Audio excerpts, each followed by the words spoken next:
As the wings push on the sails turn the cogs inside, that then turns the post, more cogs turn, and the stones can turn to grind the wheat into flour. And when the wind pushes the sails round outside, the sails turn the large cog, that pushes the small cog, and that then turns the post. This post turns a cog 2 floors below it. So this large cog turns, and as it turns the smaller cog, which goes faster. That then turns millstones, wheat goes between, and is ground into flour. As the stones above turn, the flour falls down the chutes into the sack that's held on by this bell. And when we've got the flour down, we then weigh it up into smaller bags, and then that can be stored in the shop. Here we are, a lovely bag of fresh green mill flour.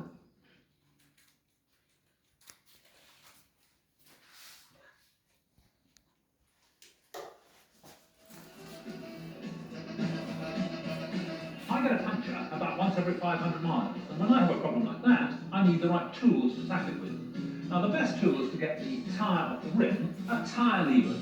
You can use spoons, you can use screwdrivers if you're desperate, but tyre levers are the best. My next hero invented a tool to solve problems in physics, and it was a mathematical tool, which is odd because he wasn't a physicist, he wasn't even a mathematician, he was a miller, and this was his windmill. His name was George Green. Green spent only a year at school when he was 8, and then in 1807, just outside Nottingham in the village of Snenston, his dad built this windmill and set his son to work in it. So it's all the more surprising that George Green invented a crucial mathematical tool that is used by physicists and mathematicians even today. Every day when the wind was blowing, he would come here in the mill to grind corn.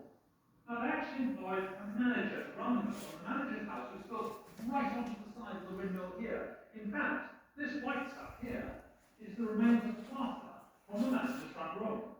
George got very friendly with the manager's daughter, Jane Smith. Indeed, they had 7 children together, and yet, for some reason, they never got married. When his dad died, young George inherited the mill, but increasingly he found the work of milling irksome, as he put it. So he left the day-to-day business to his manager, and he concentrated on what he enjoyed doing, which curiously wasn't stamp collecting or something like that, but mathematics. Amazingly complicated, continental-style mathematics. The 100-year-old work of Isaac Newton still ruled British maths in Green's time, and the academics stubbornly refused to use any of the ideas based on the work of Newton's arch-rival from Germany, Gottfried Wilhelm Leibniz. Unfortunately, Leibniz's continental maths turned out to be better than Newton's, but virtually nobody in Britain knew anything about it. In 1828, George Green published an essay, a mathematical essay, all about static electricity, using the most fantastically complicated continental mathematics.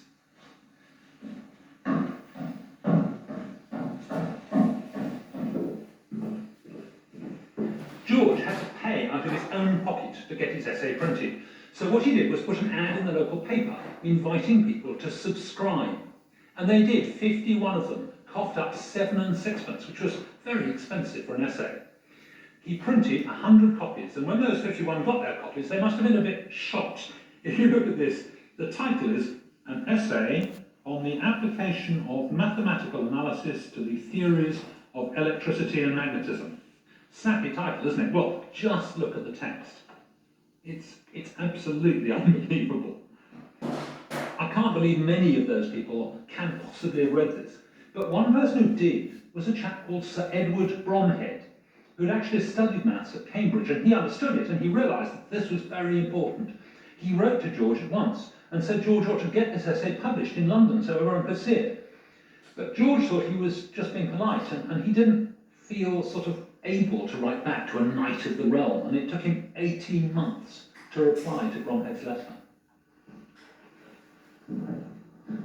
Well, eventually, Bromhead persuaded Green to go to Cambridge, and in due course he became a fellow of Gondal and Keys College. Unfortunately, Cambridge society didn't really agree with him. He was only a humble miller. And he eventually succumbed to Miller's disease from breathing all the dust in the mill here. And in 1841, he died. And his essay lay lost and forgotten until 4 years later. In 1845, William Thompson was a student at Cambridge. He was keen on continental maths and he had heard of Green's essay, but he couldn't find a copy until he asked one of Green's old tutors, who just happened to have 3 copies lying around. Thompson read the essay on top of the stagecoach on his way to Paris with growing excitement. When he got there, he showed all his French colleagues, and they were even more excited because they realised that Green's work solved all the problems they'd been working on. His essay was rediscovered.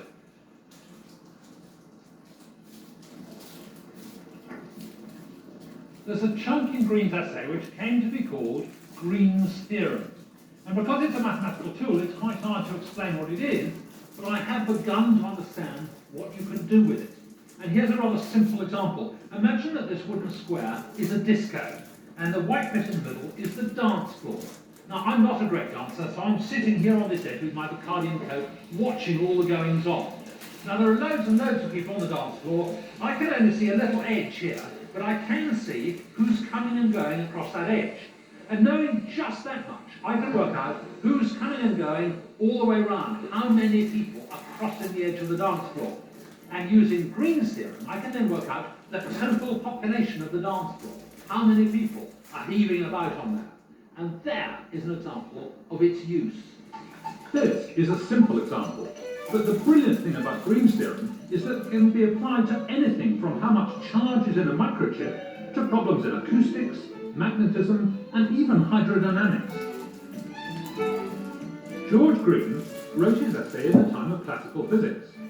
Then 100 years after his death, a new generation of physicists, quantum physicists, discovered Green's work all over again. In fact, now it seems that every year another batch of scientists can use George Green's mathematical tools. Here's his grave at the bottom of the hill within sight of the Windmill. There he is, George Green, Esquire, BA, and there's Jane buried in the next door grave. In 1930, Albert Einstein came to Nottingham to give a lecture, and he was so impressed with George Green's work, he was going to come here and visit the grave, but he missed his train. So I've come instead to pay tribute to George Green, the mathematical miller.